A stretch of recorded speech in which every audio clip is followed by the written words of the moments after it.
over with us to Carcassonne ahead of visiting Le Grand Buffet. Our flight was delayed for nearly 2 hours, so thank goodness for Wetherspoons to pass the time. We were flying into Toulouse, where we then picked up our rental car to head towards Carcassonne, which was about an hour away. Our first stop was this little village called Montilou. Apologies if I have messed up the pronunciation there. This is a small village that is famous for having about 15 used bookstores.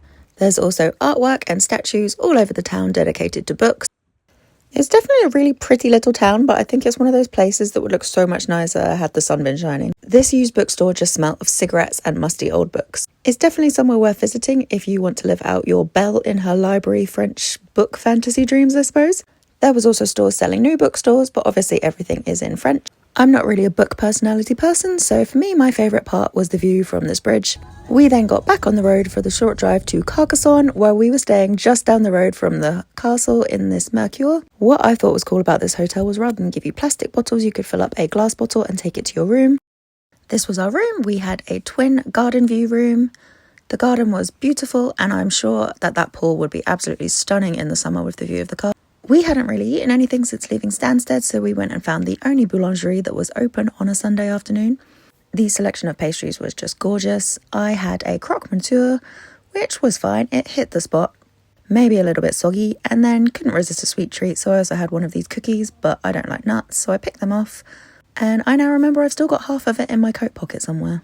So then we took a walk up to see the castle, and the sun was coming out at last. So the castle is obviously what Carcassonne is famous for. It's a medieval castle with, I think, 52 towers and 3 kilometres of double-walled, making it one of the oldest fortresses in Europe. The streets inside the castle are filled with shops and restaurants. Shops like this filled with gorgeous delicacies really make me wish I wasn't travelling with just hand luggage and was able to bring oils and things like that back home with me. This medieval-themed sweet shop was incredible. All pick-and-mix sweets should be served in giant barrels, I think. Just look at the size of these gummy bears. Massive. One of the things I loved about this castle was that how much of it you could just walk around and explore. That's a hotel, by the way. How cool would it be to stay in a hotel in a castle? But you didn't need a ticket to walk around most of it, and you could just enjoy the views. And the sun was setting, so it was just absolutely gorgeous time to be wandering around.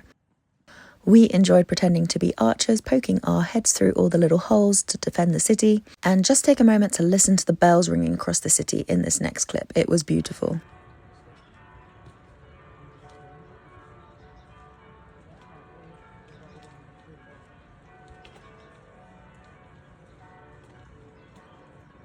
It only got more stunning the more the sun was setting. This golden hour was just so beautiful.